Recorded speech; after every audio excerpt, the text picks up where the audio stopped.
or online every morning. It's breakfast from 6 a.m. Hope you can join us.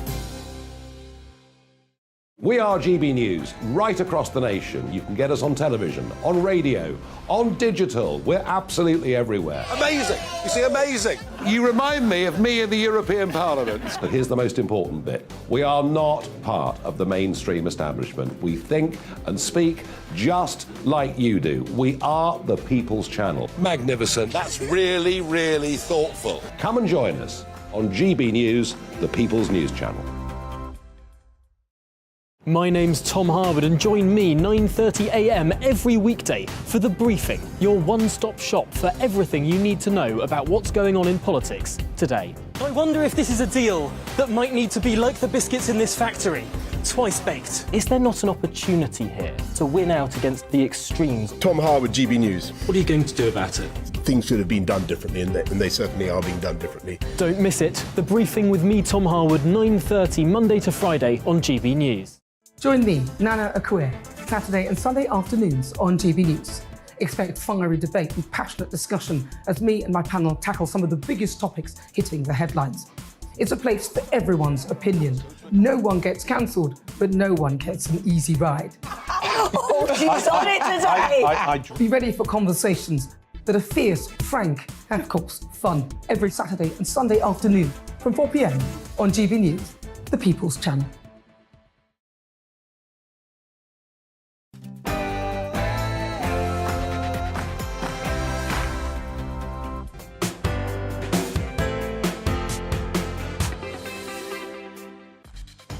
Hello and welcome. I'm Alastair Stewart, and for the next 2 hours I'll be keeping you company on TV and radio with the stories that matter across the country. We have plenty coming up today, including just what is the future of the great British economy, including infrastructure. With news of the collapse of British Volt this week, I'll be talking to industry experts to find out what's next for our manufacturing sector. Also joining me a little later will be the Auto Trader founder, John Medeski, and big names in British business are speaking out against government economic policy, or in some cases, the clear lack of one. From James Dyson and Rocco Forto to the chairman of Tesco's this very morning. And what they say is that the lack of a plan for growth, that taxes are too high, and that the state is simply too big are deadweights around the UK economy. So you may agree with them, you may disagree. Do let us know. We've that and a lot more to come. But first, let's bring you right up to date with all of the day's news. Here's Aaron Armstrong.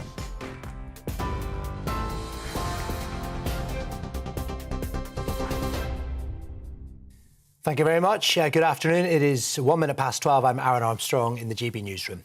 Labour are calling for Nadeem Zahawi to be sacked as Tory party chairman following fresh allegations about his tax affairs. It's emerged the Conservative Party chairman paid a penalty as part of a multi-million-pound settlement with HMRC relating to the sale of shares in YouGov, the polling company he founded. The Justice Secretary, Dominic Raab, has told GB News he's confident Zahawi has been transparent over his taxes, but Shadow Chancellor Rachel Reeves believes Zahawi's position is untenable. Dominic Raab, who's being investigated for bullying, is passing judgment on Nadeem Zahawi, who's just had a £1 million fine for not paying his taxes on time. That pretty much epitomises this Conservative cabinet. When the Prime Minister came into office, he said that he would run a government that would have honesty, integrity and professionalism at its heart. None of those three things are happening today. Meanwhile, a senior Labour MP has described the Prime Minister as ridiculous after he was given a fixed penalty notice by police for failing to wear a seatbelt. Rishi Sunak apologised for an error of judgment, which happened while filming a social media clip earlier this week. And he says he will comply with the fine, which could be up to £500. He was also fined last year for breaking lockdown rules in 2020. And Shadow Financial Secretary James Murray says Mr Sunak has lost control. Just when you thought the Conservatives couldn't get any more ridiculous, Rishi Sunak shows that he can't even fasten his own seatbelt. And I think this speaks volumes about the fact that the Prime Minister is not in control. And compare Keir Starmer with Rishi Sunak. You know, Keir Starmer has been at the World Economic Forum this week promoting the UK promoting our plan for economic growth, and Rishi Sunak can't fasten his own seatbelt. I think people will make their own judgment about who's best to lead the country. However, the Deputy Prime Minister, Dominic Raab, says Rishi Sunak is a human being who made a mistake. The Prime Minister put his hand straight up. It was a mistake. He's apologised for it. He takes responsibility for it. He hasn't actually gone down that path of blaming anyone else. He's taken responsibility for it and he'll pay the fine. He's a human as well as a incredibly busy politician, the Prime Minister. He's got a frantic, hectic schedule, but he's made it clear there's no excuses. Former Health Secretary Sajid Javid says charging patients for their GP and A&E appointments is crucial to the survival of the NHS. Speaking to The Times, Mr Javid said it would help the NHS ration its finite supply more effectively. Mr Javid also said the appreciation for the health service has become a religious fervour and a barrier to reform. The co-founder of the bus firm Stagecoach, Dame Anne Gloag, has been charged in connection with a human trafficking investigation. Police Scotland say 4 individuals understood to be members of her family were charged on Thursday in connection with alleged human trafficking and immigration offences. A statement issued on her behalf says Ms Gloag denies the malicious allegations made against her and her family. An advisor to the Ukrainian President Volodymyr Zelensky says indecision over whether to send German-made tanks to Ukraine is costing lives. Western allies did agree yesterday to send more NATO weaponry to Ukraine, but Germany remains reluctant to provide its Leopard tanks or to allow other countries to donate theirs, despite increasing pressure to do so. Ukraine's urgently requested tanks to counter Russia's planned spring offensive. And US federal and state officials have now joined the search for the British actor Julian Sands, who went missing in the Californian mountains 8 days ago. Rescue efforts are being conducted by helicopter only due to treacherous conditions in the San Gabriel Mountains, where 2 hikers have died in the last month. Sands is best known for his roles in A Room with a View and Arachnophobia. There's no timeline currently for ending the search. This is GB News. We'll bring you more as it happens, but now back to Alastair Stewart and friends.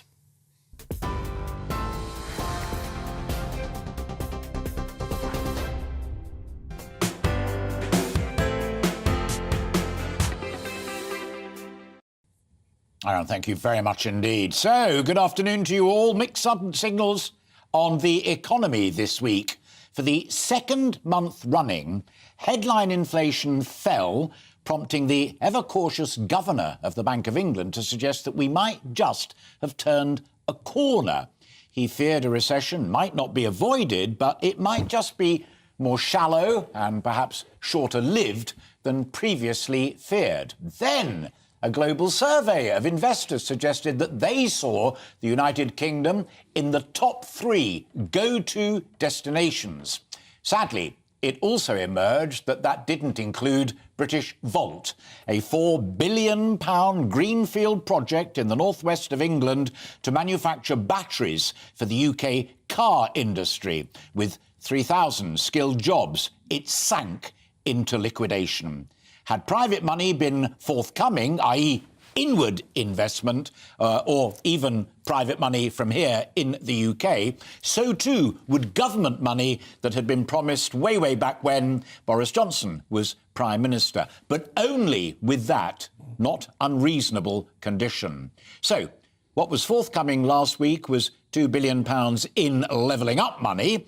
It prompted a row with many saying that the chosen projects were not, in many instances, what was really needed in terms of infrastructure, economic growth, from rail links that some said were not even necessary, to changing rooms and an Eco-Eden project in Morecambe. Now, they may have a point. Labour said that the whole exercise had been a bit like the Hunger Games and hadn't even replaced the local money that the Tories had taken away over the years, though, of course, to be fair, that was never the objective. But even the Tory mayor of the West Midlands, Andy Streeter, said it was a begging bowl exercise. Then, 2 big names from the front line of British business put the boot into government economic policy. Sir James Dyson, he of vacuum cleaner and hand dryer fame, wrote that big government was wrecking the country and that the belief that the state could solve all of our woes was a deadweight on British industry. Then the hotelier Rocco Forte, whose family name is synonymous with the hospitality sector, said that high taxes made the UK virtually a no-go area for investors and employers. Now, the boss of the CBI told the World Economic Forum in Davos that he feared investors had lost faith in the UK. John Allen, chairman of Tesco, one of the country's biggest retailers, joined the chorus of concern this very morning, urging the government to come up with a growth plan to stem the exodus of investors. It's all over the Daily Telegraph, so you may want to read that. So, from manufacturing, hospitality and retail, cries grow louder. So, how fares the UK economy? Last weekend, we had a great debate about the dangers of talking ourselves into a recession. How can we and the government up our game to cling to that survey of global investors and counter the negative? Top thinkers from the worlds of business and economics join me live, and folk from the front line, including recipients of Levelling Up money and the area that won't now be making those batteries. Your thoughts and your experiences, as always, are hugely welcome. Get in touch with me via gbviews@gbnews.uk or on any of our social media outlets.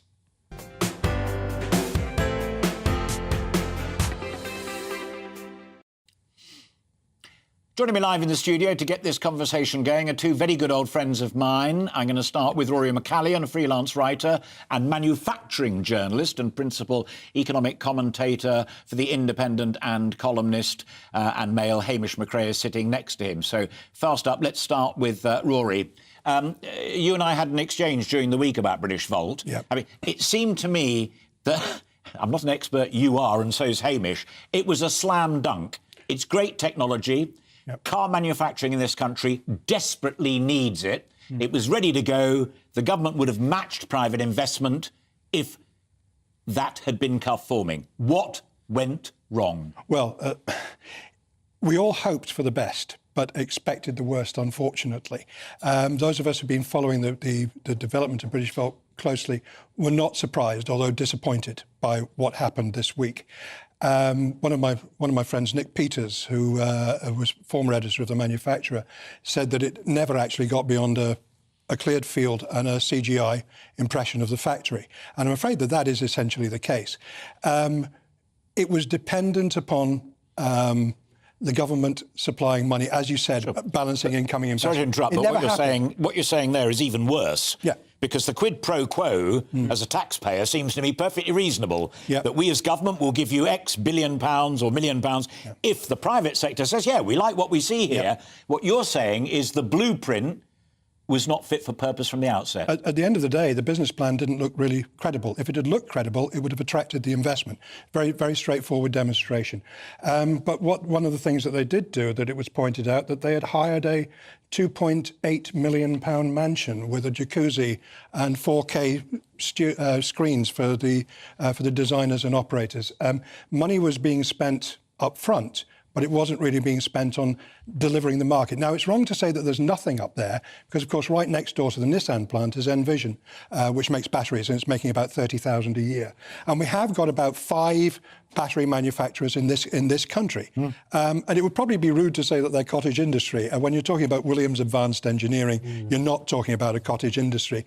They're supplying batteries to Lotus and to Aston Martin, and they are likely to be gearing up to provide high-density batteries for trucks. So we are doing good stuff, but what we haven't got really is the scale that they've got in Germany and in Scandinavia.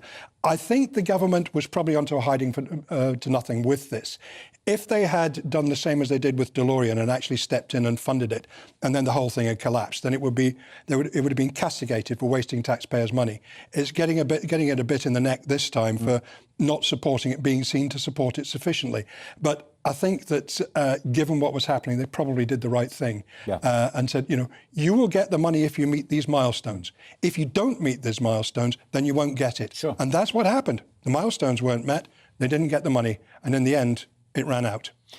Hamish, you've written that what both British Volt itself and Her Majesty's government should have done is reached out directly to those who do know what they're doing. I mean, the Chinese, for example, who bought what was left of British Leyland, BLMC, when it collapsed, and some of those Japanese manufacturers who, back in the 70s and 80s, were tempted, not to the northwest, but to the northeast and to Swindon and to South Wales and what have you. Is this a classic case, not only, as Rory suggests, of a not very impressive blueprint, but also a poor strategy? I think that you're absolutely right, that if you look at what we've done well, we're very good at the top end, you know, the Williams, the racing car, and the battery projects there. We're very good at the top end. Rolls-Royce, very good at the top end. How you get into the mass business, you need other countries on your side. And it was the Japanese, the wonderful Nissan plant, I think their most efficient one in the world, that actually got us back into the game after the collapse of British Leyland and so on. The question now seems to me, have we got the right relationship with the big new player, which is China? Now, MG, terrific, really, really interesting. But are we actually making enough of the stuff here, or are we actually just bringing it in, branding it as MG, and then selling it? Yeah. So I think actually the Chinese and the Japanese are the big players who will help us keep mass manufacturing going, and that has big implications, obviously, for battery sourcing. Yeah. Let me float to both of you then. You've both been brilliantly specific on British Volt, but that generality that I mentioned in my introduction as well, which the Telegraph have done a big splash on, pointing out that I mean, these are people who do know what they're doing and have made big names for themselves and a lot of money over the years. People like James Dyson and Rocco Forte, and this morning now the chairman of Tesco as well. So, the real problem here is not a rubbishy blueprint and people who like building mansions, what have you. This is the lack of a government growth strategy, because if you're going to go to the Chinese and say, come and help us build batteries here and what have you, they're going to say, why?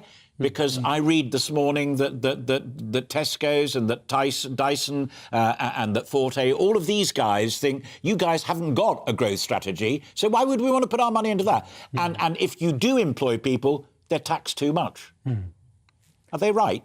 I think the answer is you've got to split the macro and the micro, and you've got to say maybe taxes are too high. I don't think that's necessary. A bit higher in Germany, a bit higher in Britain, a lot higher in France. So I think tax is an issue, but I don't think it is. The macro issues have to be separated and pushed from one side of the micro issues and the structural issues. And if you look at our infrastructure, there actually are big holes. If you look at the detail of regulation, if you look at the detail of taxation, which I think is the things that really worry business people. We don't want grand ideas. We just want more competence, quicker decisions, and then clearing those roadblocks, be it traffic jams, sometimes deliberately engineered nowadays, and pretty nutty that, or the fact that railways across the north of England just don't link up. No. Well, even down in the West Country, people are saying they've now got a railway line that they don't know in South Wales, that they don't need, that they're not sure about, and whatever. I'm getting the impression that both of you were not overwhelmingly impressed by the infrastructure rollout of billions of pounds earlier this week. No, did that laugh come out? I was only thinking it. I'm sorry about that. But yeah, I mean, the industrial strategy that they talk about, it's hard to be against or in favour of something that doesn't really exist. We're seeing a lot of nice words, but the actions aren't particularly helpful. When you're talking about the bigger picture, Northern Powerhouse Rail has been essentially cancelled or downgraded. Northern HS2 has been delayed indefinitely. Levelling up has been diluted, as we saw with that begging bowl or lottery, whatever you want to call it. Chips, microchips. We nearly allowed the last chip producer in this country to be sold to China. COVID and Fukushima should really have told us how vulnerable long supply chains actually are, but we haven't done anything about it. Now, I did see that, I think it's the chairman of the BEIS committee, has announced an inquiry. They're going to hold an inquiry. Marvellous. Now, I remember years ago, you said to me, A committee is something that designs a camel when it's been asked to come up with a horse. And what will happen with these committees, they deliver late, they deliver over budget. We need the sort of drive that Kate Bingham talked about in her book, The Long Shot. The section in the middle where she was talking about how they got things going, how they got people involved from other countries, companies, not necessarily the countries themselves, and how they concertinaed the development program so they were able to deliver those vaccines in such a short period of time, invested in novel technology, were prepared to see losses, knowing that the ones that came through would be huge gains. But what we don't, talking about the automotive industry, we're supposed to be having electric vehicles only from 2030. Yeah. Car manufacturers have got 10-year and 5-year timescales. We cannot afford to wait to 2008 to get this sorted out. If we haven't got it sorted out by 2005, we're going to be in serious trouble after 2030. We may not have an automotive industry. It really is that important. We can't take time to chew the fat. Something has to be done quickly. Now, I understand that a number of people have expressed interest in the British Volt project, Jaguar Land Rover allegedly, and sources say that your colleague Liam Halligan is very much on the case, so I'm sure that we'll be hearing more from him on that. It's good to hear that. There's also a potentially large one in Coventry. But one of the things that I think the British Volt tried to do was it tried to go from a standing start to 100 miles an hour without going through the intermediate stages and building up reputation, building up market, and demonstrating that it could supply that market. It was always a pipe dream. That was a bit harsh, but no, it was always a pipe dream. We're seeing with Williams, and we're seeing with others, with Envision, with Hyperbat, which is Williams and Unipart joint venture, with others, with Accutronics, A&T Power, Hyperdrive Innovation, AGM Batteries. We've got these companies that are there, and they are demonstrating the ability. What they haven't done is scaled up. What we haven't done is actually get the mass production that we need. Final question to you, Hamish. I always bang on about the fact you're my favourite political economist rather than just economist in these conversations. If any government should be up to having an economic strategy that embraces and supports manufacturing, profit, growth, it is a Conservative government, unless the rule book's been rewritten and nobody told me. Well, one of the things that I think hasn't happened is this government hasn't listened enough to people at the sharp end who run the show. And they've got a few months to sit down and listen and start seeing where they can get some quick wins. And if they don't, it will be the other side that actually does the listening and will get some quick wins. So I think that they've got a few weeks to get moving, but my word, they have to move. Yeah. Ouch. I knew it would be good. I didn't know it would be that brutal. Hamish McRae, great to see you. Rory McCallion, you too, my friend. Thank you both very much indeed. You are always welcome on this programme, as you well know. That's Rory McCallion, freelance writer on industrial strategy, and Hamish McRae, the principal commentator for The Independent and The Mail as well. Now, as we've been discussing with those two, Britain's electric car battery startup company based in Northumberland went into administration this week for all sorts of reasons, some of which Hamish and Rory cast a little more light on than I did perhaps in my general introduction. It promised to create a huge number of high-tech jobs for those living in the area. So to discuss the loss and what went wrong, I'm delighted to be joined by Councillor David Lee Braun, who is Conservative Councillor for Morpeth, part of Northumberland County Council. Rory says that it wasn't a brilliant plan in the first place, and Hamish McRae, they don't have a political axe to grind, either of them, I swear to you. I know them both very well and have done for a long, long time. And Hamish is saying that, unfortunately, British Volt didn't reach out to the people who perhaps could have got this from being not the most brilliant blueprint actually into action. What is your take of what went wrong? Because your loss is far greater than either Hamish's or Rory's. Thank you, Alastair. Yes, it is difficult.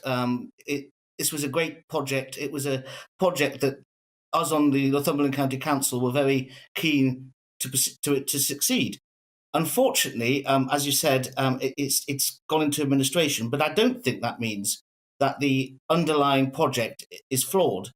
The location of the site remains the best site in the country for this kind of gigafactory, which we do need. It is a site that's got rail links, it's got road links, it's got links to the local port, it's got planning permission, which is a big step forward for a site of this nature. So we are. Let me butt in, David. Just say that Rory was also saying that he has read that there are a number of potential investors, whether they be domestic or foreign, who are sniffing around A, that site that we've just put a picture up, but also B, the project.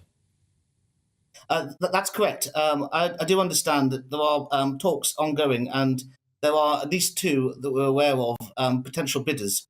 And these are not asset strippers. These are bidders that want to take the project forward as a gigaplant, as previously designed. There is a power that we have as the council, because we originally sold the land to Britishvolt, and we have the power to get it back if a gigaplant isn't forthcoming on the site. So we do have some stake in the game, and we are hopeful that we can work with any partner to help deliver that project, because it will be a transformational project for this part of the country, especially the southeast of Northumberland, which is the most deprived area in Northumberland and desperately needs this kind of investment. Do you think, as a Conservative councillor, that a Conservative government could have done more to help you? I mean, I said earlier on, as a taxpayer, and I presume you'd agree with this as well, I'm totally happy with the government saying, look, here's some money to help with this brilliant project. If you guys can match it, Britishvolt, with inward investment from someone else. Hamish McRae said, you people and Her Majesty's government weren't even talking to the right people to get it off the ground. Yes, I would agree.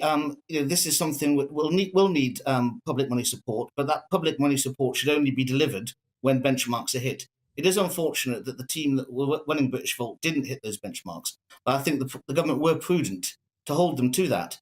Now, what we hope is whoever takes the project forward will be able to have the expertise and the ability to hit benchmarks set by government to release that funding. Now, I understand that funding is still potentially on the table, sure, as long as the right buyer comes forward. So I don't think the whole project is by any means dead yet. I think there's still real prospect of it going forward with a new investor, if that can be found. All right, David, great to talk to you, and I really do hope that works, because many men and women and their kids are dependent upon it, and we wish you well. The UK economy really needs it. David Lee there taking it on the chin. Absolutely. But sharing your optimism that there may be others sniffing around and that the council stand foursquare behind them, planning permission, game on. That's great. But you have to believe it when you see the people on the ground, when you see the sods being turned and you see the footings going in and the building going up, and you have a clear, you are able to identify a clear plan. There's another plot for a gigafactory as well at Coventry Airport, and that one seems to be a bit further down the road. Now, if the money is available, then yeah, somebody in the government has got to decide which one to back. And if we wait for the inquiry, we'll wait forever. So let's see external investors come in. Great debate. All three of us will remember very well from the 70s and 80s of backing winners and picking winners. Oh, tricky. Once again, because I wanted you to listen to what David had to say and I wanted your views on it, which you've done brilliantly. Hamish and Rory, thank you very, very much indeed. You are watching and listening to Alastair Stewart, and indeed friends. What excellent friends I am blessed with, sharing their thoughts and their wisdom with you. We've lots more coming up on today's programme. Week in Politics is a long time, and we've got a great deal to discuss there, including Rishi Sunak being fined by Lancashire Police for that. Not wearing a seatbelt in a moving car whilst filming a video for his social media account. We'll have that plus much more with our political reporter next. But first, let's bring you up to date with the all-important weather. Hello there.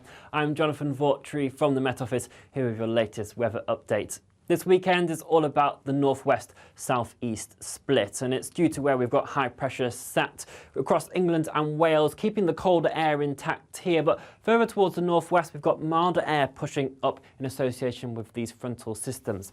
That milder air is going to be wrapped up with a fair amount of cloud, outbreaks of rain and drizzle, and a persistent breeze, particularly across the Hebrides and up towards the Northern Isles tonight. Meanwhile, where we've got the clearer skies across particularly areas of England and eastern Wales, the frost will be returning down to as low as -7 degrees in some rural prone spots. We will see some freezing fog patches as well, perhaps particularly Bedfordshire, Hertfordshire, so could be a bit of a murky start to Sunday morning through here.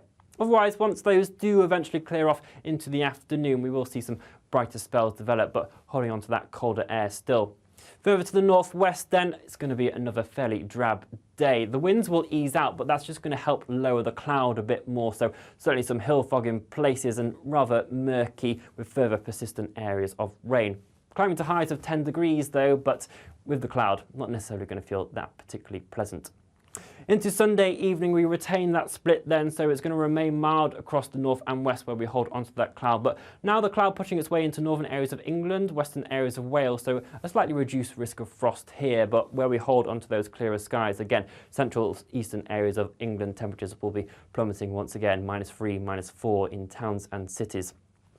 Into the start of the new working week, whilst we do still have that split on the whole, the cloud will just gradually want to push its way into the southeast, and these frontal systems will eventually make their way further towards the south, but it will generally be more towards the middle of the week before we see that milder air eventually sweep its way across all areas of England.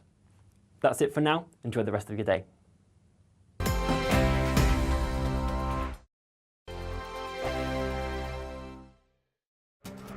This year on GB News, we've got brand new members in the family. Join us. Across the entire United Kingdom, we cover the issues that matter to you. GB News will always stay honest, balanced and fair. We want to hear whatever is on your mind. And we don't talk down to you. The establishment had their chance. Now we're here to represent you. Britain's watching. Come join us on GB News, the People's Channel. Britain's news channel. Monday to Thursday, 9 p.m. till 11 p.m. Join me, Dan Wootton. I'll bring you the sharpest takes and hottest debates. Do you not believe in prison? I don't believe in prison. I'm completely stunned. I guarantee you there'll be no spin, no bias, no censorship. I actually was personally quite offended by it. And no reason to go to bed. So I guess they've always been quite woke. That's Dan Wootton tonight on TV, radio and online. Monday to Thursday from 9 p.m. till 11 p.m. on GB News. The People's Channel, Britain's news channel. We are GB News, and we'd like to say thank you to each and every one of you for bringing us your conversations, for helping our great nation find its voice. We are here for you on radio, television, and online, across England, Scotland, Wales, and Northern Ireland. It's not the BBC, you actually get your facts right. We are proud to be GB News, the People's Channel, Britain's news channel. I'm Mark White. As GB News Home and Security Editor, I cover those key issues that are so important to you. Our authorities, our communities doing all they can to combat violent crime. With the public services under unbearable strain, why are we still failing to control our borders? Defence, the first priority of any government, has been continually hollowed out. Can we trust our politicians to protect the armed forces? Join me, Mark White, on GB News.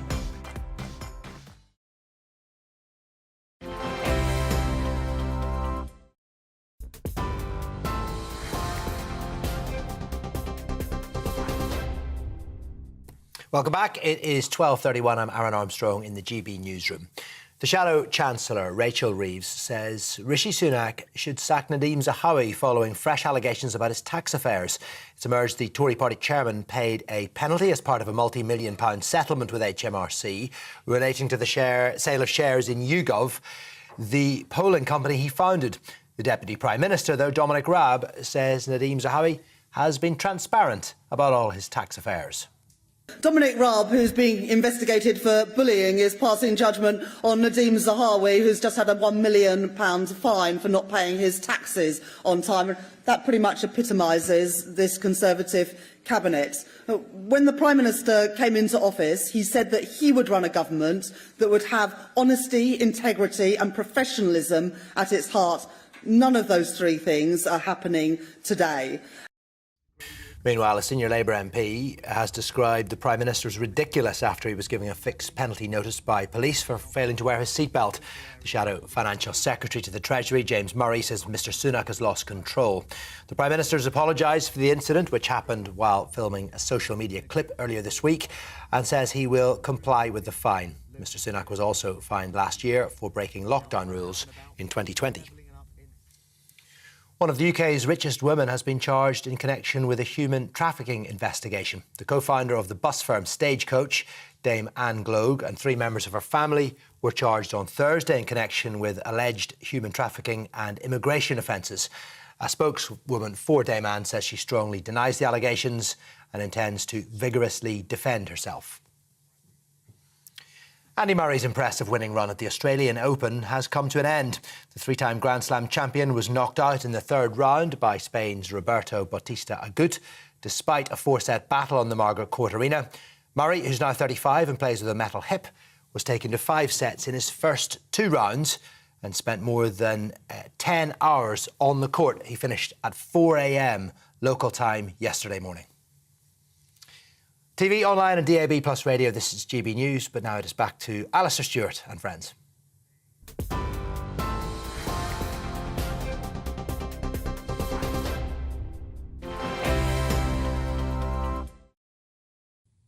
Aaron, thank you very much indeed. A week in politics is, of course, a long time, and we're going to pick a couple of things out of Aaron's bulletin to talk about next, because there is so much to unpack today in the world of politics. As you've just seen, the Prime Minister has been fined for not wearing a seatbelt in a moving car whilst filming a video for his social media. Plus, the newspapers are awash this morning with, and you just heard Rachel Reeves talking about it at the Fabian conference, Labour calling for Rishi Sunak to sack his party chairman, Nadeem Zahawi, after reports that he has been made to pay a penalty as well as back taxes to Her Majesty's Revenue and Customs as part of a multi-million-pound tax settlement, something that he had previously denied. And this week there was tension in the House of Commons as well over the Scottish Gender Identification Bill after it was blocked by the Westminster government. Well, today Kemi Badenoch, Minister for Women and Equality, opposes the bill because it puts women and girls at risk, she says, from predators. I'm delighted to join me live in the studio now is Olivia Utley, our political correspondent. Seatbelts, back taxes and what have you. Bluntly, this is more than a bad look. Yes, it was a surprisingly shambolic week for the government. And I say surprisingly because that trip that Rishi Sunak went on to announce more levelling up funding for Lancashire should have been an easy win for the government. And indeed was the very subject of the piece to camera he was doing for social media, but without the seatbelt. Absolutely. And what we do know about Rishi Sunak from the pandemic is that he's normally very good at announcing big cash influxes. Should have been easy, wasn't easy. The seatbelt thing was a ridiculous own goal from the Prime Minister. And it was quite surprising as well, because Sunak can usually be relied upon to be pretty slick, and this was sort of anything but slick. Generally, it just hasn't really felt this week as though the government has got a grip on the narrative. It feels very much as though Labour has been setting the agenda and the government has been on the back foot. Absolutely. And as Aaron said in his news bulletin there, you've got Rachel Reeves, very senior figure within the shadow cabinet, simply calling for sackings or resignations. But you've also got James Murray there saying the impression it leaves voters with is a government that is just not in control. Yes, a government that's not in control, a government that sort of can't get a grip on anything. But also, I think what's quite interesting is this government is struggling with the fundamentals as well. So we have these embarrassing own goals, Nadeem Zahawi, the seatbelt incident this week. But then we've also got Charles Moore in The Telegraph today writing about how Rishi Sunak has a temperamental aversion to boldness and how he doesn't have what it takes to get the economy back on track, essentially. And The Telegraph, the other mistake that Rishi Sunak made, if we can call it that, on that trip, that disastrous trip to Lancashire, wasn't just the seatbelt incident. It was also saying that those who thought that he could lower taxes were idiots. And that's meant that The Telegraph has turned against him. And we had this brilliant quote from Charles Moore, just here. Yes, Mr Sunak seems like a decent, intelligent man. You would be pleased to have him as your accountant, but he's not the sort who shares your dreams and fights for your life chances. And I think you've got, someone like Rachel Reeves pointing to the mismanagements of the government this week, and that will definitely turn off floating voters. But the core Conservative voters will also be put off by this approach to tax, which is very timid. Absolutely. And also our mutual friend and colleague, Camilla Tominey, also writes very eloquently in the same newspaper about that very, very subject, that cutting taxes isn't silly. My earlier guess, which is why I went on levelling up and why I went on what some of the big guns in British industry are saying now is this lack of an economic strategy. Charles touches on it, Camilla digs deep into it. But when Sir James Dyson, Sir Roccaforte, chairman of Tesco, a whole range of people are saying, come on, you Conservatives, get a grip. No one's going to invest in this country. I mean, with all due respect to the law of the land, and I do genuinely respect it, that stuff is more important than seatbelts. Well, yes. The calculation seems to have been for Mr Sunak since he came to office that the worst thing he can possibly do is sort of create news. And he's desperate to get as far away from possible from Liz Truss's disastrous agenda. But it's beginning to appear as though he's sort of thrown the baby out with the bathwater. And yes, Liz Truss might have moved a bit too fast, but her radical reform for changes to the tax code that would allow people to invest in Britain, would allow entrepreneurs to start up their businesses, that seemed more like a Conservative plan for growth than what Rishi Sunak's doing at the moment, which I've heard from multiple Conservative MPs the phrase managed decline, which is a bad sign heading into the next election. You don't win elections that way. You don't. I mean, when he did his Big Five Pledges speech, he, under questioning, talked a little bit about optimism for the spring budget. And there's a piece, I think it's in the Times, We've flammed up the Telegraph quite enough already, but I think it's in the Times that says, because of the reduction in energy prices, it may just be that Rishi Sunak and Jeremy Hunt are looking at a bit of a windfall that may allow them to meet that tax-cutting demand that Dyson's making, Tomini's making, Moore's making, all sorts of people is making, come the spring budget. And the Prime Minister did say back at the start of the year, keep your eye on the spring budget. Absolutely. And what Rishi Sunak would argue, of course, is that if you manage the country's finances carefully, as he's done, then you do get these moments where there's a little bit more money than was expected, and the markets have trust in the government. The problem, though, with Jeremy Hunt is sometimes he sort of takes with one hand, gives with one hand and takes away with the other. And one thing that we're hearing trailed for the spring budget is that fix in the personal allowance of $12,500, the amount that you pay before you start paying income tax, is going to be fixed, which is essentially a stealth tax. So yes, there might be some costing the middle classes hundreds and hundreds of pounds, say all of the newspapers this morning. Absolutely, yeah, exactly. Crazy. Bonkers stuff. Well, I'm glad we're on the right subject economically, and thank you for making sure we stick on the right subjects politically as well. Olivia Utley there, GB News political reporter, and she'll be back a little later on in the programme, I hope with some more reflections on what's going on at Labour's Fabian conference. Always interesting. You are kind enough to be watching and listening to Alastair Stewart and friends, with plenty more still to come this afternoon, including following the news that another former Met police officer, David Carrick's crimes, unfolded before us. We'll be asking, what is wrong with police vetting and recruitment? But first, we're going to take a quick break.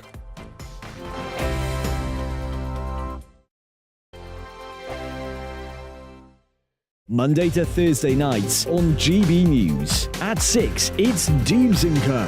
7 o'clock, Farage. At 8, join Mark Stein. And at 9, Dan Wootton Tonight, followed by Headliners. On TV, radio and online. This is GB News. We are GB News, the People's Channel. Why not take us home with you by visiting the GB News shop at gbnews.store. You'll find all the official merchandise, a really good present actually for yourself, your friends or your family. We ship across the UK mainland at no extra cost. GB News, the People's Channel.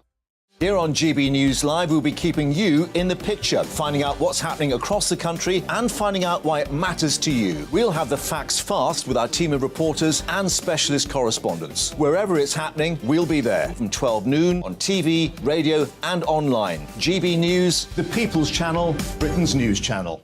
Monday to Thursday on GB News, it's Bev Turner Today from 10 a.m. We're going to be here for you, our GB News family, to keep you up to date, but also make you smile. The guy went from puberty to adultery. And I can't wait to bring a few of my own opinions. I have no time for cultural totalitarianism. We'll engage in passionate, but always polite debate, with your thoughts and opinions at the centre of it all. Only on GB News, the People's Channel, Britain's news channel. Hi there, it's Stephen and Anne. At breakfast from 6 a.m, you'll always be caught up with everything you need to know, the latest headlines, opinions and debates. We'll bring you the good news and the bad, but most of all, we're here for you. Remember, send in your views and let us know what you would like us to talk about. That's because we're your news channel. And every morning at 6 a.m, it's breakfast on GB News.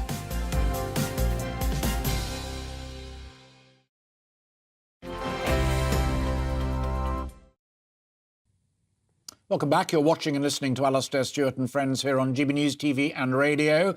And as I requested, you have indeed been getting in touch with your views on how you would reform the police force, particularly its recruitment and vetting procedures. Robert says there's a disconnect between PC, sergeant, inspector and superintendent, chief superintendent, ACC, which involves the police college, promotions and pensions. The guys doing the job are controlled by those afraid of any repercussions. Joseph says, get rid of political correctness and diversity ideology for starters. You may agree or disagree with any or all of that. Keep your views coming in and we will share the best of them. And of course, do subscribe to our YouTube channel. We are at GB News, where you can catch up on previous programmes and on previous interviews, as well as the interviews that we're doing today. I mention that because I'm going to use the past tense now, and jaws dropped again this week with another Metropolitan Police officer, David Carrick, shown to be one of the worst offenders on record. It prompted me and many others to ask what on earth is wrong with police vetting applicants and why evidence that they are wrong-uns seems to be either ignored or passed over by those who are in control of the service. Now, the Metropolitan Police Commissioner, Smart Rawley, has published his plans to improve police standards and restore trust in the force following this latest incident. I'm delighted to be joined live in the studio now by two guests, Patsy and Graham. Patsy Stevenson has been on the programme before. She's a women's rights activist, writer and public speaker. And Graham Wetton is a police commentator and also an author. And his work is celebrated How to Be a Police Officer. Perhaps that should be a good police officer when you do take two. Open question to both of you. We've all studied carefully what the new Commissioner of Metropolitan Police has said about this specific case, and very detailed about vetting, cross-referencing, all forces checking and so forth. Does any of it reassure you? I mean, it doesn't, but that's simply because the past 2 years, 2 years ago, we had them promises of we're going to change things, we're going to make things better and safer for women and girls. And then nothing seemed to happen in those 2 years. It's been 2 years since the vigil, 2 years, and nothing seemed to change. So unless there's stuff that has changed that we don't know about, I really don't trust that it's going to happen and change now. Why is that possible? Because I can't contradict Patsy, because I know it, having read a bit around it, that is true. That Cressida Dick also talked about trying to improve that system. But when the Commissioner says, this will now happen, we will get this right, how can it be, she's right, that it doesn't happen? And if it does happen, it doesn't happen quickly enough. No, I'd agree with that. It hasn't happened quickly enough. It's a huge amount of work. The difficulty with vetting is vetting's only as good as the day it's actually done, and it's on the information usually supplied by the person, the applicant. What needs to happen is much more in-depth vetting on a regular and frequent basis, because it's a huge task of work to go into and you're taking on almost on trust what the person's telling you. You've then got to almost become an investigator and start looking at their background. What they're doing online, who they associate with, where they live, their social habits, etc. These abusers know they're in a position of trust and power. Absolutely. So they know how to hide this. And what you're describing there brilliantly from your police experience is what is called in many other industries continual assessment. Yeah. I mean, it's done in my trade, and my daughter's a teacher, and it's done in that trade as well. You were nodding delicately off camera there. A continual assessment. Yeah, because the thing is, I think that they're not vetted enough or in depth. And I think the problem is that, like you said, any system, any job you are looked at, you are vetted in a way. But with the police, you're given such power to do what you want to do with certain powers. So I think it should be stricter. And also, we look at the consequences. 9 times, apparently, They were told about it and nothing happened. There needs to be consequences where, OK, something's been raised, you're immediately suspended. Why should you be allowed to work? Any other job would suspend you, you know? Absolutely. That continual assessment and your suggestion then, I'm delighted when the two of you agree on that. The thing that we talked about at home when this story broke, and my wife was absolutely as furious as you are about it, and it is a terrifying event. Our son was briefly a PC in the Met, incredibly bright, high values man, and departed for other reasons. How is it that people like Carrick and others get through, not the continual assessment, vetting once you're in the job and the canteen culture and the ghastly stuff that goes on that we know about? So you knock on the door of what used to be the Peel Centre at Hendon and say, I want to join, I'm brilliant, I'm clever, and I'm your man or woman for the job. That system, it seems to me, desperately needs to be unpicked as well. Yeah, there's clearly an issue with, and people... There are people who can see, as has been mentioned, policing's got a position of power and authority. So people that actually want to use that for their own needs will then join policing, hide whatever they're doing. It's the recruitment, the application process that needs reviewing as well, and actually have face-to-face interviews with people, put them through a process where actually you're assessing them as characters, do the in-depth vetting at that time. But again, that does need doing on a regularish basis.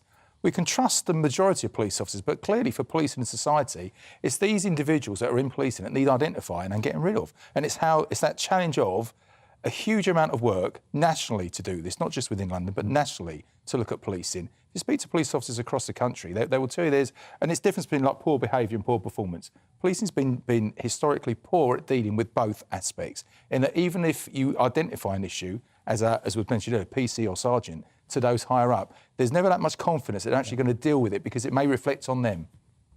I don't know if either of you have seen Charles Moore's piece in the Times today. We were talking about economic stories that are all over the papers, but that one is really worth reading. And he's back referencing something that Suella Braverman, the Home Secretary, said about wanting to get back to basics in policing and not worrying too much that all applicants must have degrees and be terribly open-minded and bright things, that get back to basics and what have you. Most of the emails and tweets that we've been getting from our audience go along that line. But Charles Moore makes the point, and I thought it was really powerful, is I don't ever want to go back to a system of policing where within the canteen culture, domestic abuse is something that's par for the course, just rock with it. Yeah, and I mean, the thing is that I've known from ex-police officers that are my friends, I know a lot of people in that who have been there and experienced it. You know, the culture within the police force is so rife that it feels like even, say, you did do vetting correctly, even if you did do all these things, I feel like I said, the consequences, how are these people allowed to... This is a police officer. How are you allowed to say things like the WhatsApp group chats that we saw, like, oh, you should slap your wife, she'll love it, and things like that? This is a common thing. And I know that you say it's not majority of the police, but what we're seeing is the evidence seems like it is a lot of them. And that's scary because these police can use their warrant card to do what they like. We've got the public order bill coming out as well, which gives them even more powers. And it's when does it stop? Where's the line where it's like, they've done too much now, we really need to go in and fix this? Via that comment, give the last word, as it were, to Suella Braverman, the Home Secretary, and I thought it was a really important observation where she said, let us please all of us never forget that there are an awful lot of really good men and women out there who want to do this job and actually are doing it to the best of their abilities. I'd echo that, and I think the danger here is that if you start thinking that it's as widespread, I disagree slightly with Patsy. I don't think it's as widespread as that. Canteen culture is like a label that's been attached to. Canteen was a great place to get support from your colleagues. You deal with really dangerous things and troubling incidents almost on a daily basis. So to go back and actually talk it through, debriefs, to talk it through with your colleagues is really reassuring and supportive. The fact that those have gone now, I think, is a real negative, and that's why there's, mental health issues in policing and stress is going through the roof. But I think, again, put it in context, there are a vast majority of officers out there doing a really great job. They don't want to work with these people. They don't want these people alongside them. They have to work alongside people. You want to work with somebody who's got that attitude or that behaviour towards either their wives or their daughters. So you don't want them alongside you. They want to get rid of them as much as everybody else does. It's having the confidence in, dare I say it, the managers above them, the supervisors, actually addressing the issues and dealing with it properly when it's identified.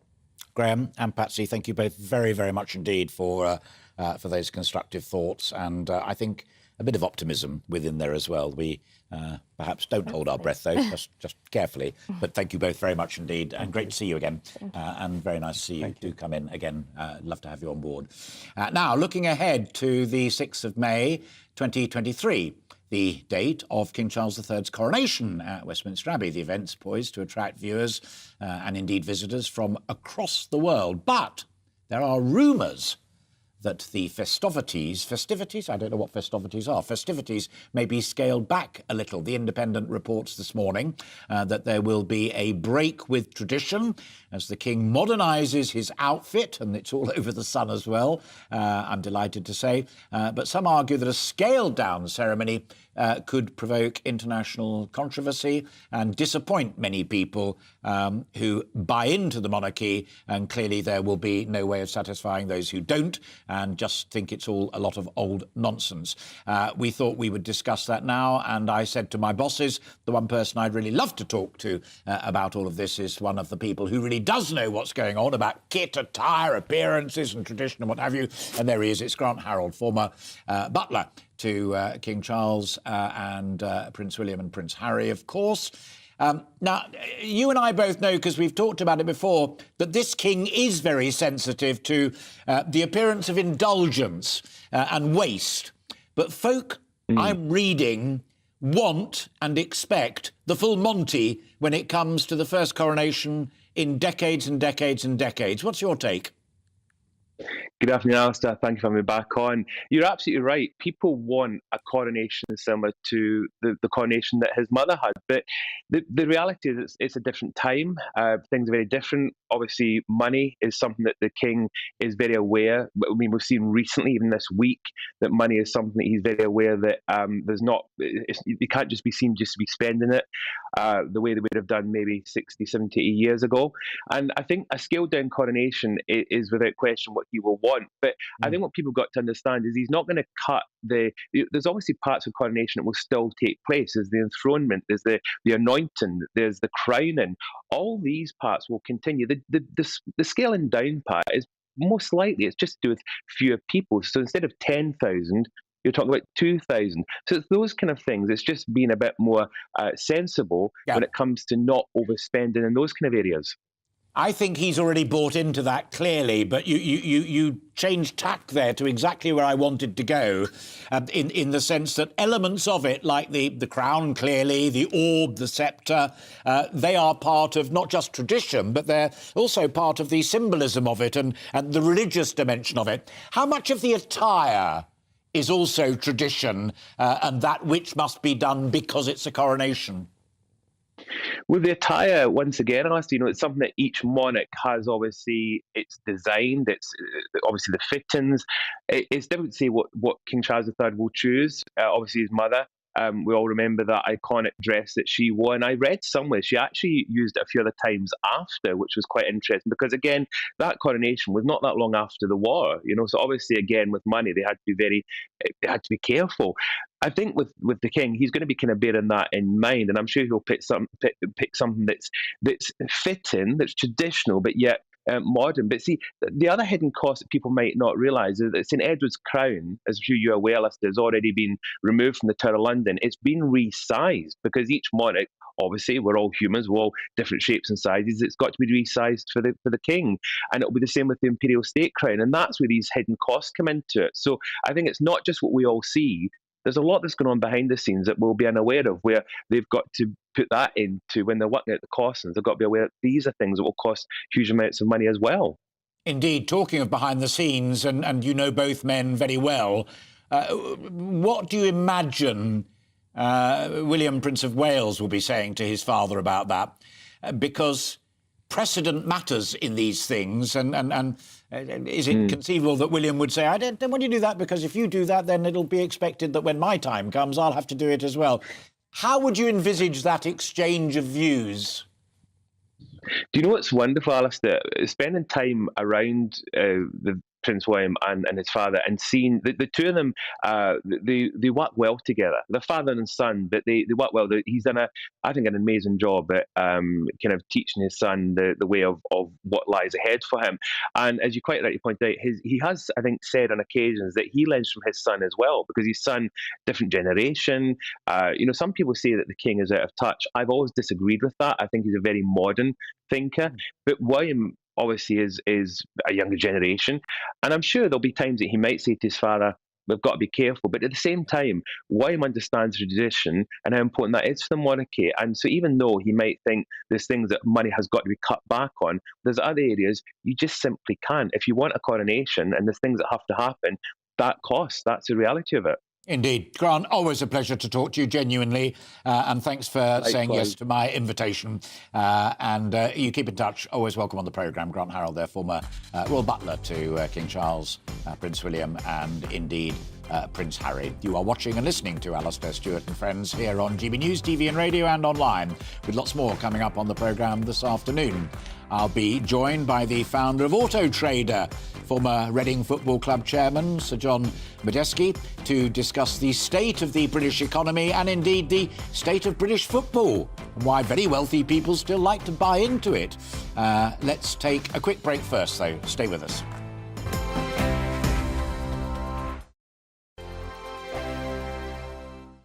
Every morning from 6 o'clock, we'll wake you up with GB News Breakfast with all the stories you didn't know from the night before. So whether it's serious news, entertainment, or your own views from all over our great nation, we're here to kick off your day with a smile. And the national media should be reflecting and reporting what's happening here. You will notice the northwestern accents.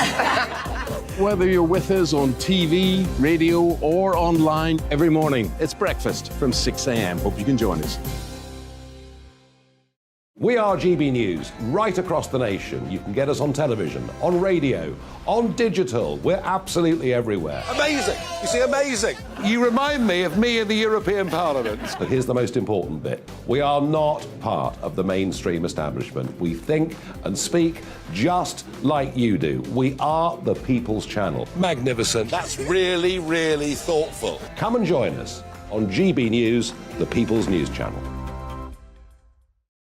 My name's Tom Harwood, and join me 9:30 a.m. every weekday for The Briefing, your one-stop shop for everything you need to know about what's going on in politics today. I wonder if this is a deal that might need to be like the biscuits in this factory, twice baked. Is there not an opportunity here to win out against the extremes? Tom Harwood, GB News. What are you going to do about it? Things should have been done differently, and they certainly are being done differently. Don't miss it. The Briefing with me, Tom Harwood, 9:30 Monday to Friday on GB News. Join me, Nana Akue, Saturday and Sunday afternoons on GB News. Expect fiery debate and passionate discussion as me and my panel tackle some of the biggest topics hitting the headlines. It's a place for everyone's opinion. No one gets cancelled, but no one gets an easy ride. Oh, she's on it today! Be ready for conversations that are fierce, frank, and of course, fun. Every Saturday and Sunday afternoon from 4 p.m. on GB News, the People's Channel.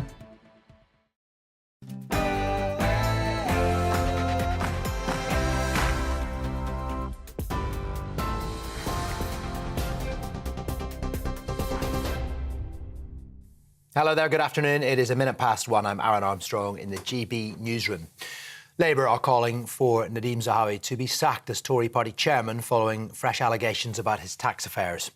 It's emerged the Tory party chairman paid a penalty as part of a multi-million-pound settlement with HMRC relating to the sale of shares in YouGov, the polling company he founded. Justice Secretary Dominic Raab, though, has told GB News he's confident Zahawi has been transparent over his taxes, but Shadow Chancellor Rachel Reeves believes his position is untenable. Dominic Raab, who's being investigated for bullying, is passing judgment on Nadeem Zahawi, who's just had a £1 million fine for not paying his taxes on time. That pretty much epitomises this Conservative cabinet. When the Prime Minister came into office, he said that he would run a government that would have honesty, integrity and professionalism at its heart. None of those three things are happening today. A senior Labour MP, meanwhile, has described the Prime Minister as ridiculous after he was given a fixed penalty notice by police for failing to wear a seatbelt. Rishi Sunak has apologised for an error of judgment, which happened while filming a social media clip earlier this week. And he says he will comply with a fine that could be up to £500. He was also fined last year for breaking lockdown rules back in 2020.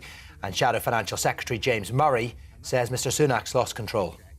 Just when you thought the Conservatives couldn't get any more ridiculous, Rishi Sunak shows that he can't even fasten his own seatbelt. And I think this speaks volumes about the fact that the Prime Minister is not in control. And compare Keir Starmer with Rishi Sunak. You know, Keir Starmer has been at the World Economic Forum this week, promoting the UK, promoting our plan for economic growth, and Rishi Sunak can't fasten his own seatbelt. I think people will make their own judgment about who's best to lead the country. But Deputy Prime Minister Dominic Raab says Rishi Sunak is a human being who made a mistake. The Prime Minister put his hand straight up. It was a mistake.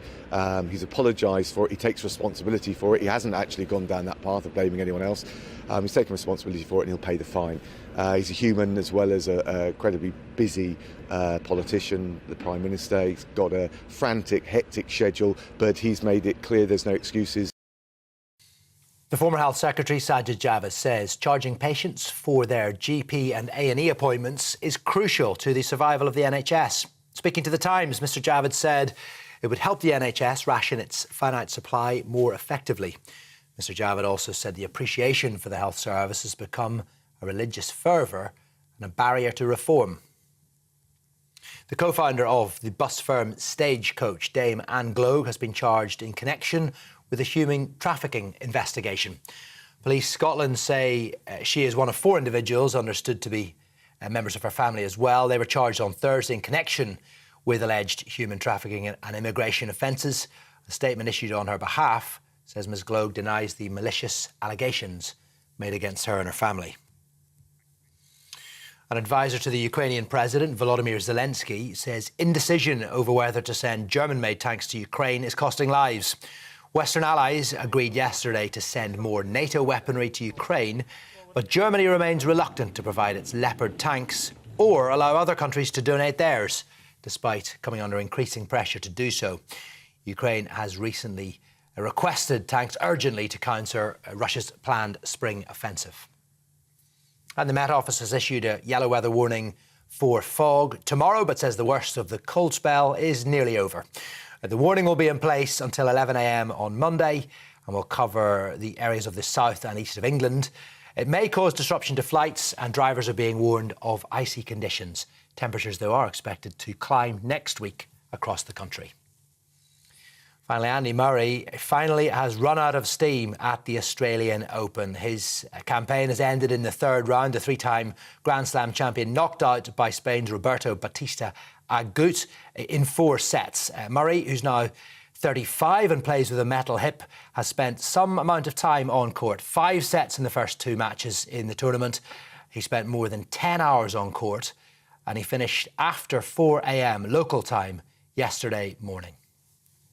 This is GB News. We'll bring you more as it happens. But now it's back to Alastair Stewart and friends.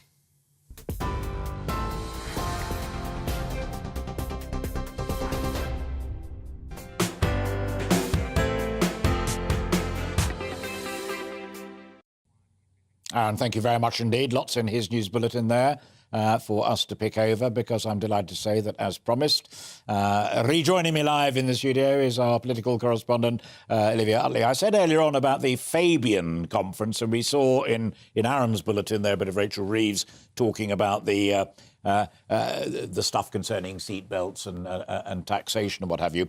But there was one image that really caught my eye just a few days ago, and it was Rachel Reeves, Shadow Chancellor of the Exchequer, and Sir Keir Starmer, all wrapped up against the scold and in great big boots and what have you, strutting their stuff at the World Economic Forum in Davos.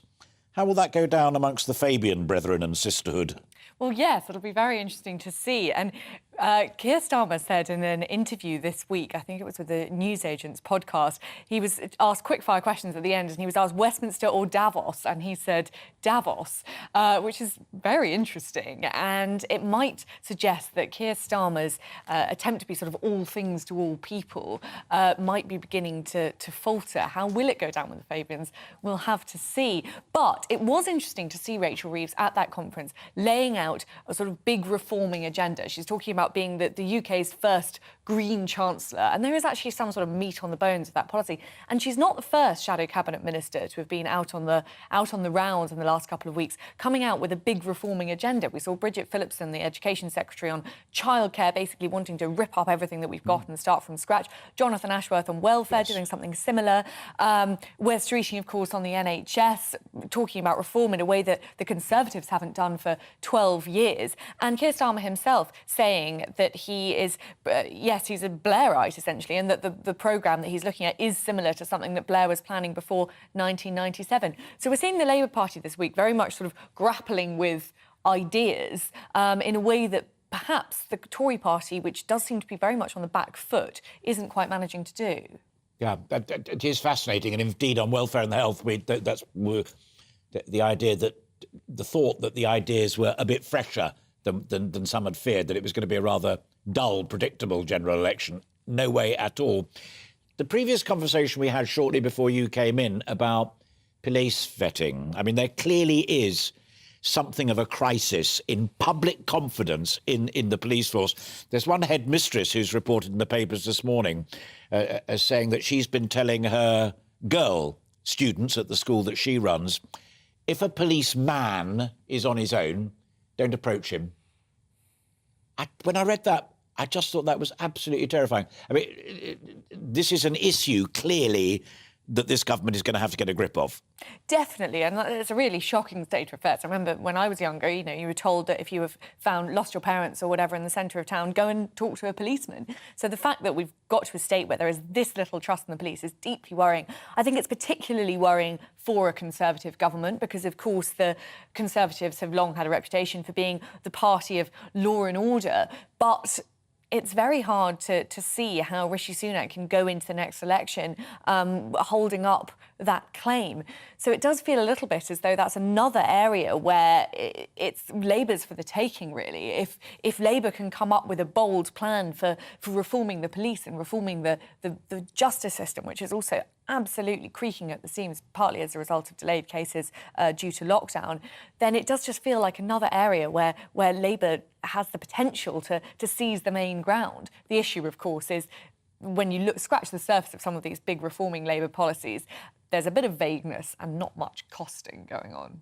What are the party saying to you about Sunak's decision to pick a fight with Nicola Sturgeon and the Scottish Parliament over gender identification? Kemi Badenoch has been talking about it, defending the decision that was taken, but it will be a brutal political fight. It will be a brutal political fight, but from the MPs I've spoken to, at least, and I've spoken to a few about it, they feel that Rishi Sunak had no choice other than to do exactly what they did. People generally in the Conservative Party seem to think that Nicola Sturgeon was deliberately picking a constitutional battle with the government in Westminster by so personally pushing through this bill. It was rushed through Holyrood at insane speed at the end of last year, and there's no particular urgency about it. It's thought that it will benefit about 250 trans people who may not have got a gender recognition certificate before and will now. But it's a pretty niche issue. It does seem as though Nicola Sturgeon wanted to create a sort of constitutional roadblock between England and Scotland, and she's managed to do that. And now Rishi Sunak is in a position where he feels, Alastair Jack feels, that it's incompatible with the UK-wide equalities law, and he shares the concerns of many women in Scotland who are worried about what it'll do to their rights. So he's waded in here. I mean, perhaps morally, the Conservatives believe he had no option but to do that. It's not going to be a massive vote winner, though, for him. We saw yesterday GBNews polling showing that, 60% of people thought that 16 is too young to change your gender, but only 20% strongly supported Rishi Sunak engaging in this constitutional battle.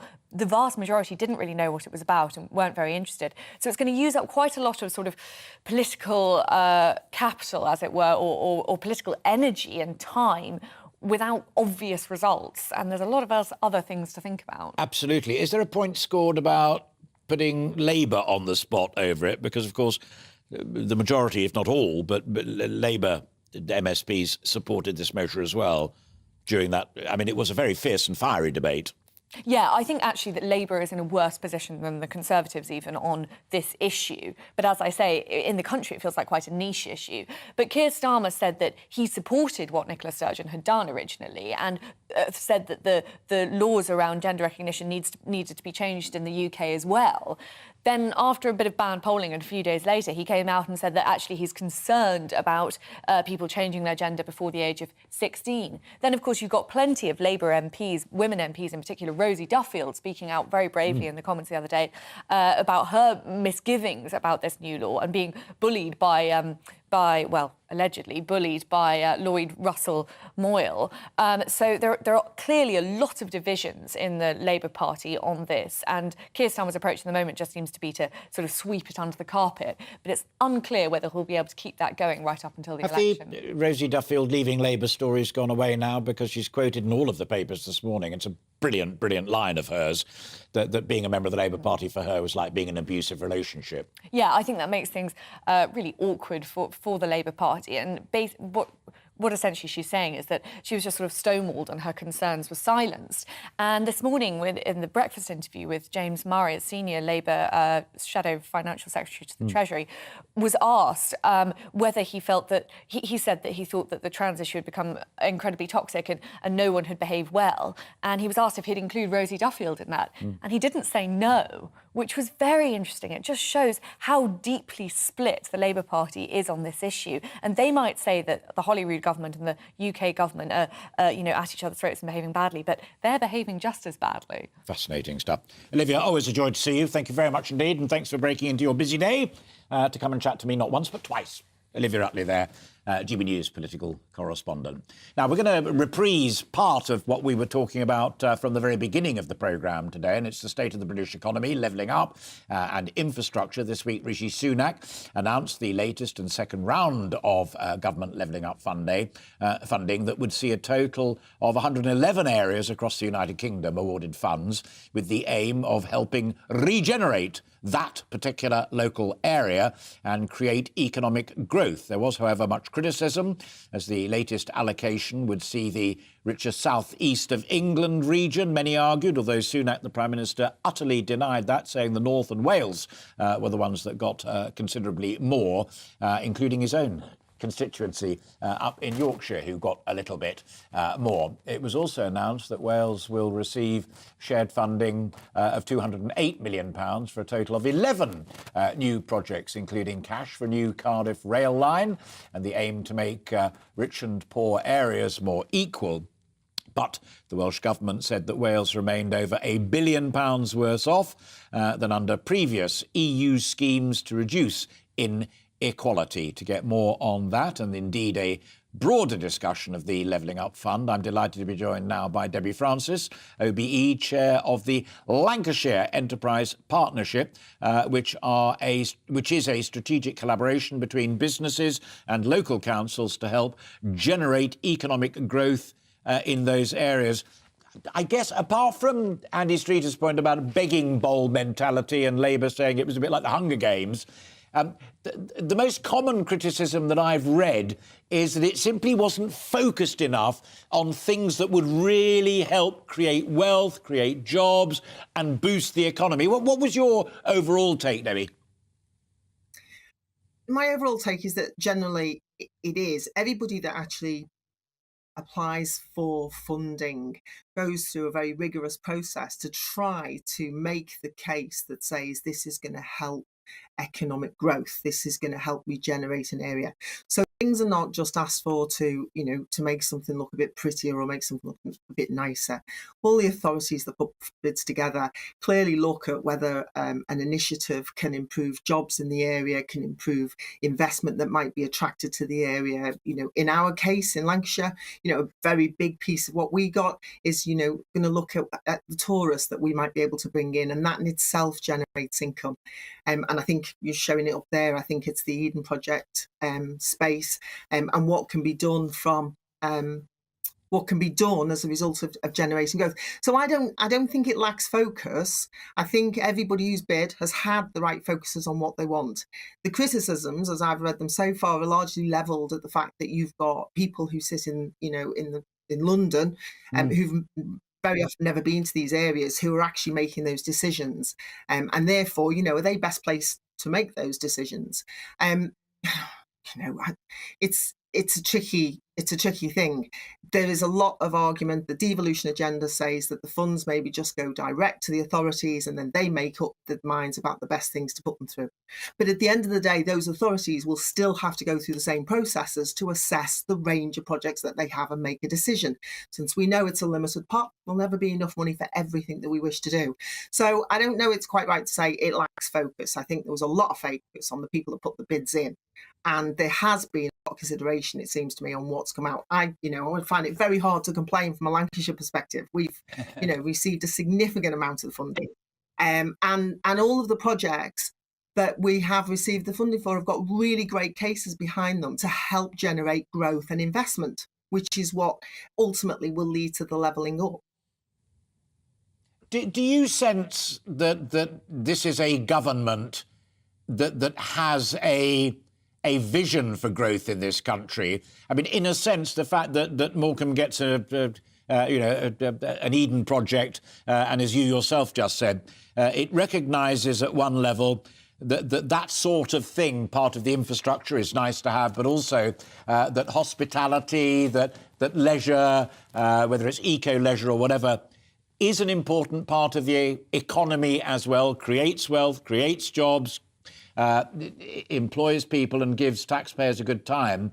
But is that flowing from a government that really knows where it wants to take this economy, in your experience? So, yeah, in my experience, I mean, the government made it clear at the latter end of last year that actually the direction of travel not only needs to be in levelling up, but needs to be in devolution. And that is the answer to, rather than them having to think through every aspect of how you create the growth we need across the country, all over every region. I mean, remember, the regions are really different. This is one of the difficulties. The government have made the agenda clear that, the move is towards devolution. And what most of us would like to see is some of those steps towards devolution and happening much faster, so that people feel, we have local accountability, locally the leaders are elected, and consequently, if the right things are not done within a region, then come re-elections, people can vote with their feet on those things. So I think the government's vision sits in the concept that we're going to try and devolve authority.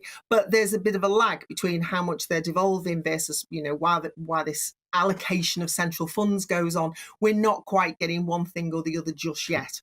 But I think that the vision has to sit behind their devolution agenda. How interesting, which of course is something that Labour and Sir Keir Starmer have been making a great deal of, not least because Gordon Brown continues to make a great deal of it, not just for Scotland and Wales, but also for the regions and areas like yourself. I just want to ask you one final thing, if I may, as chair of the Lancashire Enterprise Partnership. Were you impressed by the quality and calibre of the people that you were dealing with at the centre? Were they up to muster, in your view and experience? I don't have, unfortunately, I don't have a great insight I can offer into that. So you're better probably asking our county leaders whether they found that or not. So it's hard for me to say. But again, I think, we can be really fast. We can be really fast to judge, can't we? It's the same as, we accuse them of not necessarily knowing what our regions look like. And at the same time, we make sweeping assumptions about what they're like. So at the end of the day, I don't think we should be trying to have our cake and eat it. Say they don't understand us, but we know everything about them. Brilliantly informative and very diplomatic as well. A real joy talking to you, Debbie Francis, OBE, Chair of Lancashire Enterprise Partnership. Thank you very much indeed for your time. We've plenty more still to come this afternoon on Alastair Stewart and Friends. Protests against immigration have been intensifying in the Republic of Ireland as local people there march against the number of immigrants arriving in their communities. Our reporter there will have the very latest next. But first, let's bring you up to date with the weekend weather. Hello there, I'm Jonathan Vaughtry from the Met Office, here with your latest weather update. This weekend is all about the northwest-southeast split, and it's due to where we've got high pressure sat across England and Wales, keeping the colder air intact here. But further towards the northwest, we've got milder air pushing up in association with these frontal systems. That milder air is going to be wrapped up with a fair amount of cloud, outbreaks of rain and drizzle, and a persistent breeze, particularly across the Hebrides and up towards the Northern Isles tonight. Meanwhile, where we've got the clearer skies across particularly areas of England and eastern Wales, the frost will be returning down to as low as -7 degrees in some rural prone spots. We will see some freezing fog patches as well, perhaps particularly Bedfordshire, Hertfordshire, so could be a bit of a murky start to Sunday morning through here. Otherwise, once those do eventually clear off into the afternoon, we will see some brighter spells develop, but holding on to that colder air still. Further to the northwest then, it's going to be another fairly drab day. The winds will ease out, but that's just going to help lower the cloud a bit more, so certainly some hill fog in places and rather murky with further persistent areas of rain. Climbing to highs of 10 degrees though, but with the cloud, not necessarily going to feel that particularly pleasant. Into Sunday evening, we retain that split then, so it's going to remain mild across the north and west where we hold onto that cloud. But now the cloud pushing its way into northern areas of England, western areas of Wales, so a slightly reduced risk of frost here. But where we hold onto those clearer skies, again, central eastern areas of England, temperatures will be plummeting once again, -3, -4 in towns and cities. Into the start of the new working week, whilst we do still have that split on the whole, the cloud will just gradually want to push its way into the southeast, and these frontal systems will eventually make their way further towards the south, but it will generally be more towards the middle of the week before we see that milder air eventually sweep its way across all areas of England. That's it.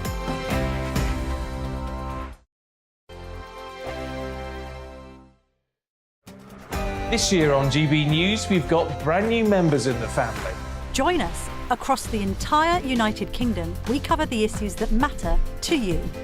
GB News will always stay honest, balanced and fair. We want to hear whatever is on your mind. And we don't talk down to you. The establishment had their chance. Now we're here to represent you. Britain's watching. Come join us on GB News, the People's Channel. Britain's news channel. Join me, Lawrence Fox, on GB News. Frank, fun, fearless and sometimes serious. Much as I love a Friday night punch-up, what I really want is a battle of ideas. I want to look at things differently. I want to hear different voices and engage with your unique experiences. Every Friday at 7 p.m. on GB News.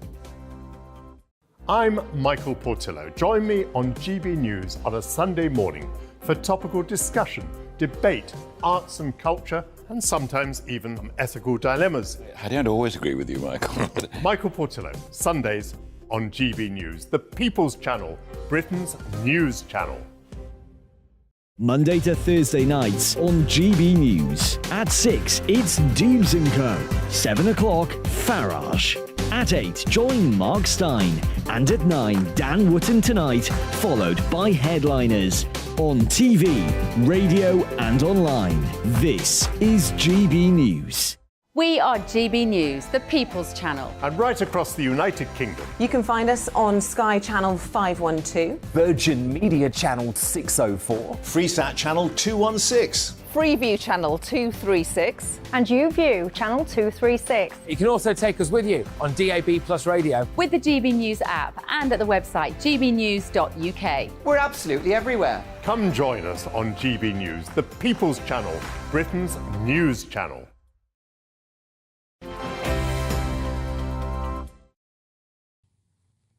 Welcome back, and indeed you've been getting in touch with us with your thoughts on the state of British manufacturing industry following our discussion earlier on in the programme. Fraser says the key question is, why couldn't British Volt get the finance given the substantial advantages of the site? The company, sector, energy availability, etc., etc., etc. So much for the much vaunted city.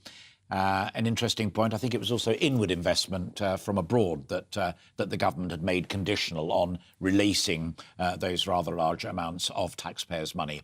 Freddie says British Volt was a daft idea in the first place. Politicians and business running anything at all will always end up in disaster. See also the NHS, the civil service, and on and on and on and on. Oh dear. Oh well, there we go.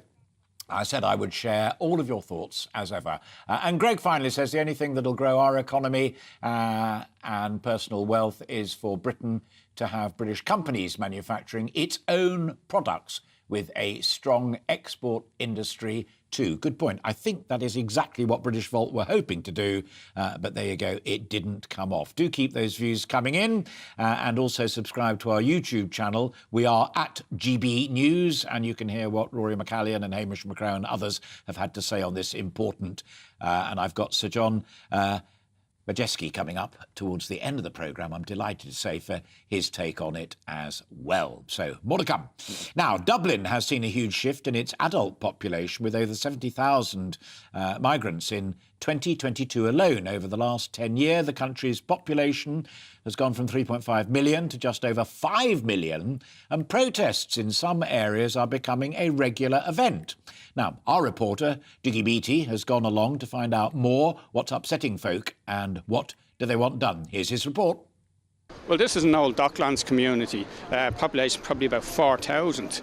It's a working class, which was, many of the people would have worked in the docks, and of course that's largely gone, the docks, because the containerisation would have destroyed this company. But now we're surrounded by, there's a new hotel being built there just beside us.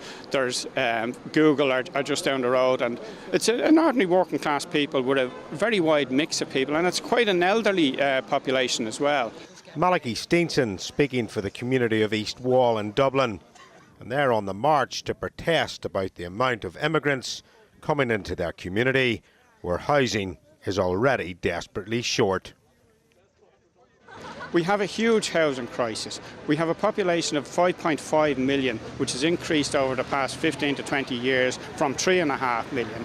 These are people who are coming in, by and large from the UK, coming in, having spent many years there and haven't achieved asylum there, or are afraid of the Rwanda policy coming in and they'll be moved off to be processed in Rwanda. So they're coming in here. These protests are being called right-wing, and the people here are very keen to explain that that's not the case. We are ordinary people, ordinary workers in a working class community here who have come out to say, not that we're opposed to refugees, not that we're opposed to asylum seekers, but if somebody's coming in as an economic migrant, then they're an economic migrant. Let them come in through the ordinary visa process.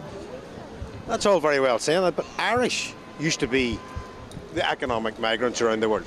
We were, and we went as economic migrants, not as asylum seekers, and we went to America, Canada, and right throughout the world, and we worked.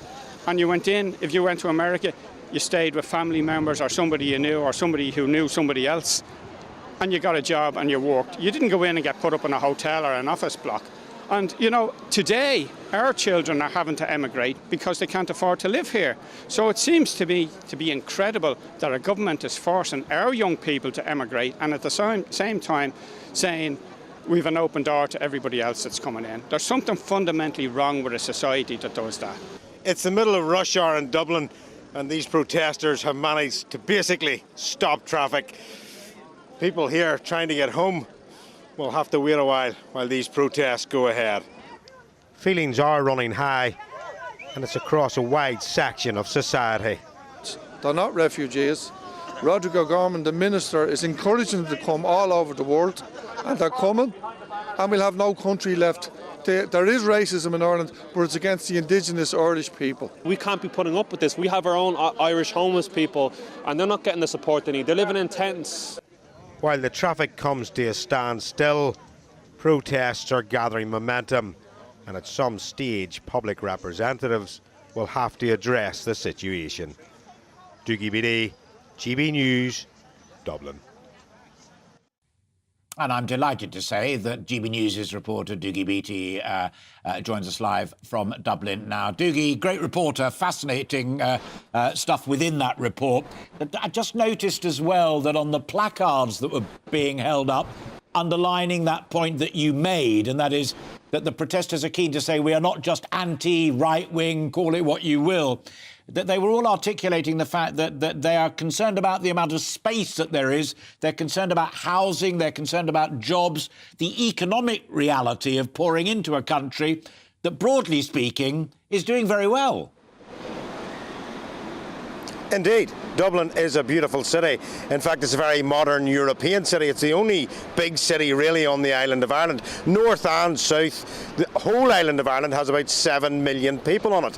The problem being is, of course, that they don't have the infrastructure there. There's a lot of tolls on the road and stuff going up and down here. And why I'm here really at the real fact of it is that bane of my life, the protocol. And inside that is the common travel area. We have seen yesterday that EU citizens were being arrested and moved on that didn't have the correct paperwork inside London. And where they are coming, of course, is across the common travel area, no passport needed, into Dublin, into Ireland, and of course they can then get their paperwork here, travel back across a borderless island and straight back into the UK. Doogie, thank you very much indeed. As I said, great report, and do subscribe to our YouTube channel at GB News. You can get Doogie's report and all the other great stuff he does there for us as well. For the time being, have a great afternoon, Doogie. Thank you very much indeed. Doogie Beattie there for us live in Dublin. You are watching and listening to Alastair Stewart and Friends here on GB News TV and radio, with plenty more still to come this afternoon, including, I'm delighted to say, English businessman and former chair of Reading Football Club, Sir John Madejski, who will be joining me live right here in the studio to talk about the state of football, the state of the British economy, and, if I can tempt him, the state of the Conservative Party as well. So you won't want to miss a second of that. But first, let's bring you right up to date with all of the day's news headlines.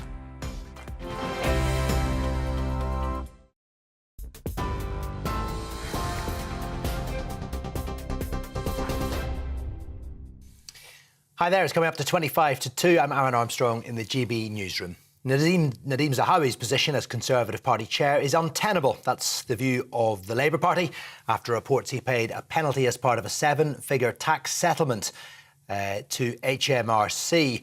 It's related to the sale of shares in YouGov, the polling company he founded. The Justice Secretary, Dominic Raab, has told GB News he's confident Zahawi has been transparent over his taxes, but Shadow Chancellor Rachel Reeves says he has questions to answer. Dominic Raab, who's being investigated for bullying, is passing judgment on Nadeem Zahawi, who's just had a £1 million fine for not paying his taxes on time. That pretty much epitomises this Conservative cabinet. When the Prime Minister came into office, he said that he would run a government that would have honesty, integrity and professionalism at its heart. None of those three things are happening today. The Prime Minister's been described as a hapless liability by Labour and faces a renewed wave of criticism from MPs after being fined for a second time by police. Rishi Sunak has apologised for failing to wear a seatbelt while filming a social media clip earlier this week. The Prime Minister was also fined for breaking lockdown rules in 2020, and he's been accused of showing the same disregard for the rules as Boris Johnson. The co-founder of the bus firm Stagecoach, Dame Anne Gloag, has been charged in connection with a human trafficking investigation. Police Scotland say 4 individuals, understood to be Anne Gloag and members of her family, were charged on Thursday in connection with alleged trafficking and immigration offences. A statement issued on her behalf, though, says Ms Gloag denies the malicious allegations made against her and her family.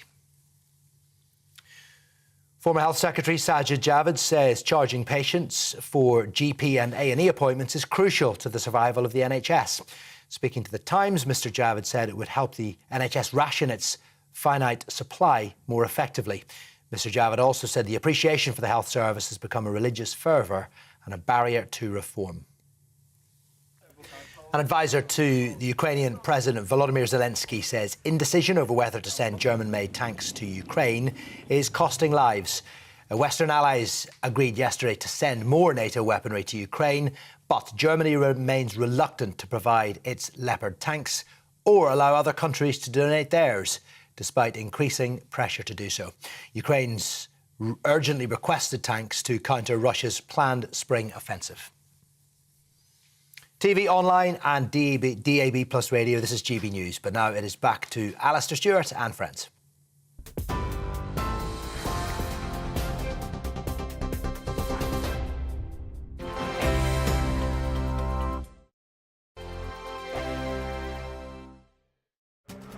This year on GB News, we've got brand new members in the family. Join us. Across the entire United Kingdom, we cover the issues that matter to you. GB News will always stay honest, balanced and fair. We want to hear whatever is on your mind. And we don't talk down to you. The establishment had their chance. Now we're here to represent you. Britain's watching. Come join us on GB News, the People's Channel. Britain's news channel. Monday to Thursday, 9 p.m. till 11 p.m. Join me, Dan Wootton. I'll bring you the sharpest takes and hottest debates. Do you not believe in prisons? I don't believe in prisons. I'm completely stunned. I guarantee you there'll be no spin, no bias, no censorship. I actually was personally quite offended by it. And no reason to go to bed. So I guess they've always been quite woke. That's Dan Wootton tonight on TV, radio and online. Monday to Thursday from 9 p.m. till 11 p.m. on GB News. The People's Channel, Britain's news channel. We are GB News, and we'd like to say thank you to each and every one of you for bringing us your conversations, for helping our great nation find its voice. We are here for you on radio, television, and online, across England, Scotland, Wales, and Northern Ireland. It's not the BBC, you actually get your facts right. We are proud to be GB News, the People's Channel, Britain's news channel. I'm Mark White. As GB News Home and Security Editor, I cover those key issues that are so important to you. Our authorities, our communities doing all they can to combat violent crime. With the public services under unbearable strain, why are we still failing to control our borders? Defence, the first priority of any government, has been continually hollowed out. Can we trust our politicians to protect the armed forces? Join me, Mark White, on GB News.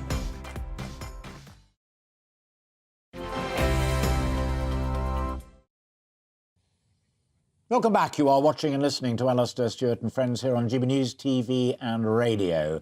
I'm very excited about my next guest. He knows a thing or two about business, being a serial entrepreneur, and also he knows a bit about the motor industry as well, because he used to help people like you, me, and lots of other people buy, sell motor cars. Also, he knows a lot about football clubs as former chair of Reading Football Club. He is Sir John Majeski, and he joins me live here in the studio. When you came in and sat down there, I talked about the British Volt thing, and you said, well, I used to publish magazines that help people buy and sell motor cars. But as an entrepreneur who knows a little bit about how that industry operates, did you look at the British Volt story and think, that's a real body blow? Or did you just think, that's a shame they couldn't get their ducks in a row? The latter. I think it's a shame they couldn't get their ducks in a row. I mean, it was a tremendous opportunity, and if we're all going to be using electric cars by 2030, hey, we've got some way to go to achieve that. And I think, a tremendous opportunity like that to build these batteries in this country, it's a shame that we couldn't get it right. And I still am flabbergasted, think we can't get it right. I mean, the thing that struck me, and you and I go back a fair old way to the era where, we're not talking about Triumph motorbikes at Meriden, and we're not talking about trying to put a deal together to save what bits of British Leyland BMC are worth saving. We're talking about a brand new venture that we know irrefutably the UK motor manufacturing industry will need if it's to survive into the next century. Yeah, I agree with you totally. I don't understand what's gone wrong, and if it has gone wrong, why it can't be put right. Yeah. It seems, obviously essential. I don't know what's going on at the moment, whether there's any rescue plan going on or something, but I do believe it would be a great idea if we could actually keep it a British company because that's what it's all about. I believe there's quite a lot of foreign money tied up in this. Absolutely. This be one of the reasons why it's not working. So I'd rather bring it back to this country and let us get the benefits of it, for goodness sake. I wonder if I can tempt you as well into either agreeing or disagreeing with some contributions that were made to that general debate about the state of the UK economy, and particularly the need for growth, as I said in my introduction, apart from things that people know you for, but you're generally speaking an entrepreneur, you're an investor, and you want Britain clearly to succeed. I was quite shocked, even flabbergasted, when people of the likes of Sir James Dyson and a mutual friend of ours, Rocco Forte, come out and say, look, this is a Conservative government that simply doesn't have a growth strategy. It doesn't have a growth plan.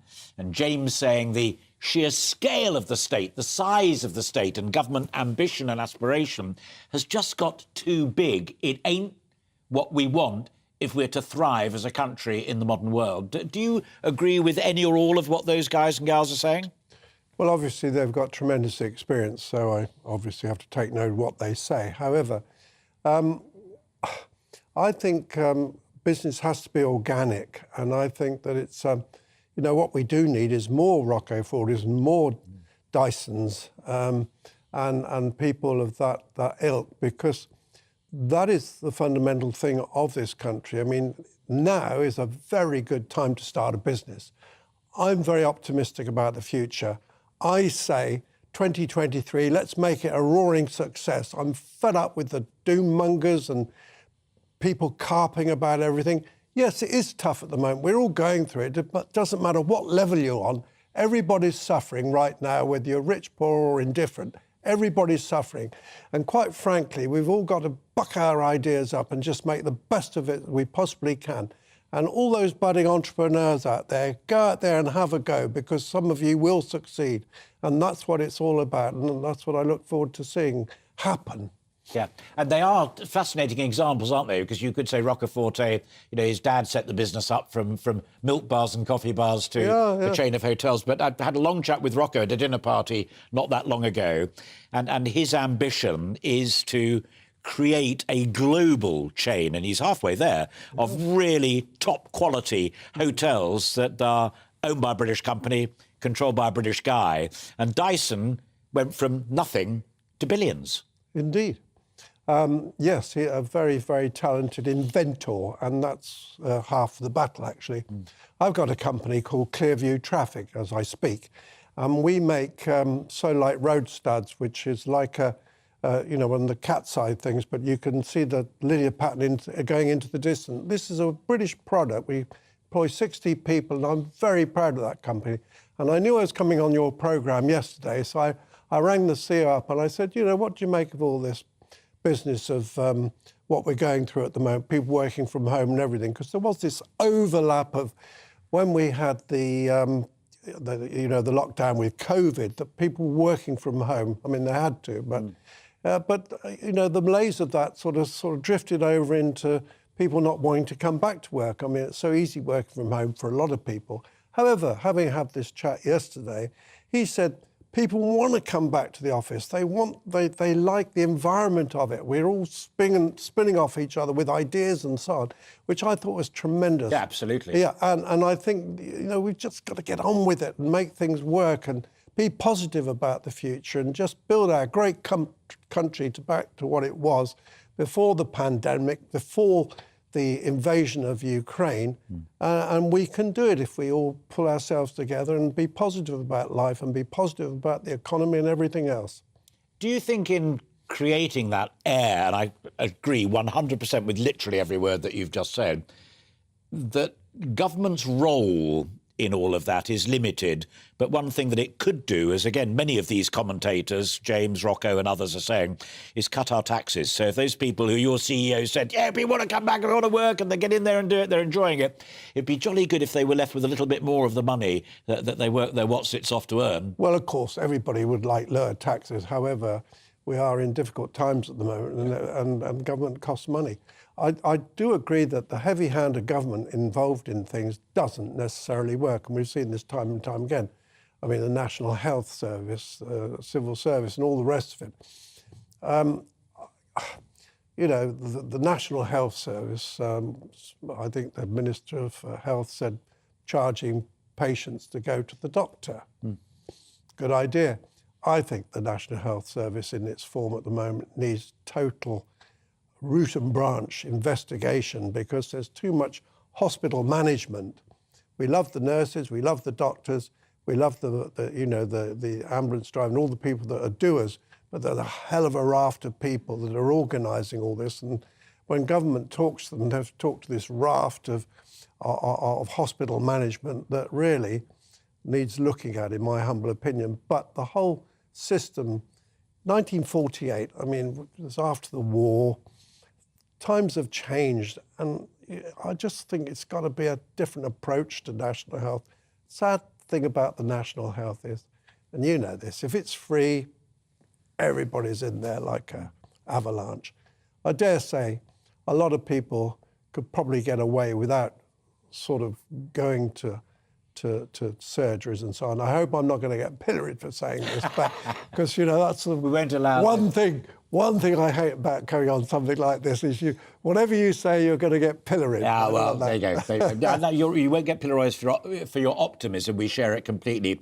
I'm fascinated by what you were just saying there about the NHS, because the only time I've got anywhere close to that was I sat on a panel with David Quayle, who was the Q of B&Q and created that absolutely brilliant retail operation. And he sat and asked basic questions of these guys, like central purchasing, storage, property portfolio management. You're in property as well. And David said to me afterwards, nobody had ever asked those people. This was Hampshire Regional Health Authority. Right. Nobody had ever asked those guys and gals those questions before. Do you think that maybe Steve Barclay, the Health Secretary, should get people like yourself, maybe Dyson, maybe Rocco Forti, some of these people who've putting the boot in a little bit to the government now, to go and have a look at how the NHS could be made to sing, and welfare and other very expensive aspects of our social services, which we love to have, but we want to be more efficient?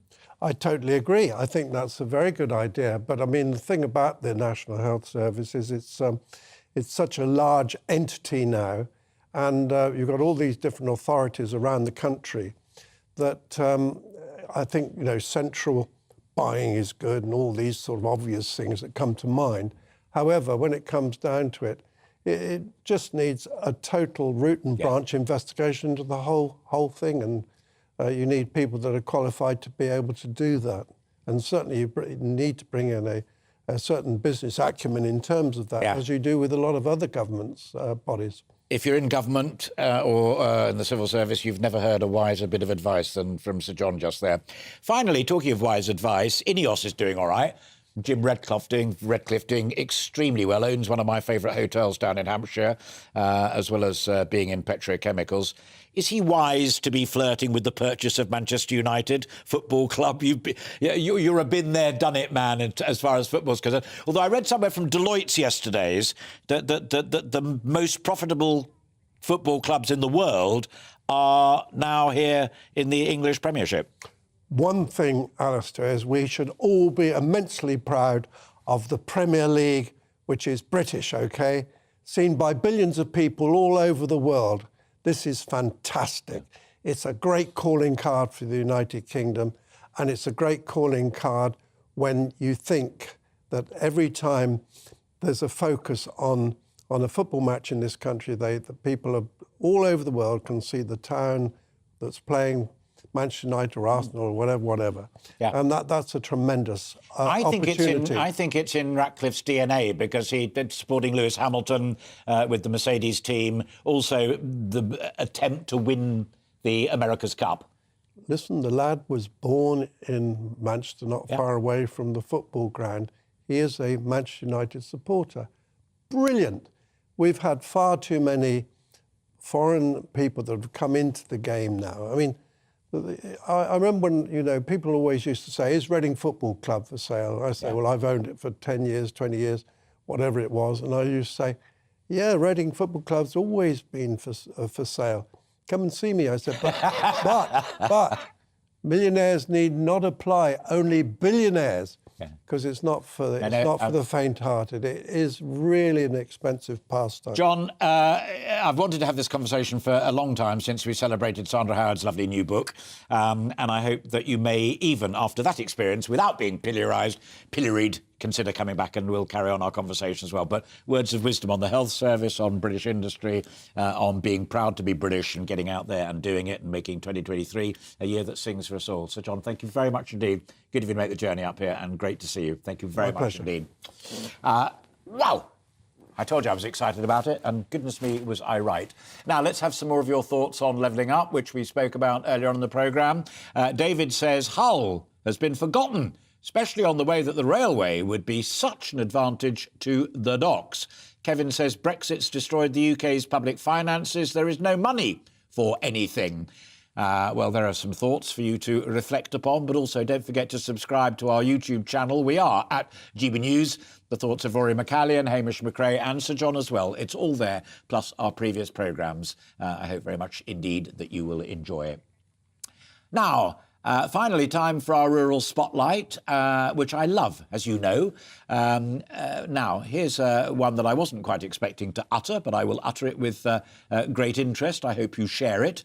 Populations of red squirrels have declined over the last 150 years, rather than seeing their auburn bushy tails. Us Brits now have become more familiar with their grey counterparts. I, however, recall as a child living in Scotland, just outside St Andrews, relishing watching a red squirrel who seemed to live in an old tree in our front garden. Absolutely beautiful and such a character. Well, I'm delighted to be joined now to discuss this further by the director of UK Squirrel Accord, Kay Hoare. There she is. Kay, good of you to join us. How did the decline in red squirrels come about and the supremacy of the far less impressive grey variant? So grey squirrels were brought over from North America from about 1876 and introduced to areas of England and Ireland. And once they established and took hold, they started out competing red squirrels, sadly, for food and habitat. They're much larger, they're more aggressive, and they also carry a disease called squirrel pox, which they only carry, but which the red squirrel contracts and which is almost always fatal. So over time, they've just pushed them out through competition and disease. An evolutionary thing. This isn't just survival of the fittest. We tinkered with the balance between red and grey, and we got it wrong to the cost of the red squirrel. Yes, that's right. Yes. I mean, if it hadn't been for human actions, and what we have done as humans is moved a huge numbers of species around the world. Some of these species aren't able to survive in the habitats in which they're introduced.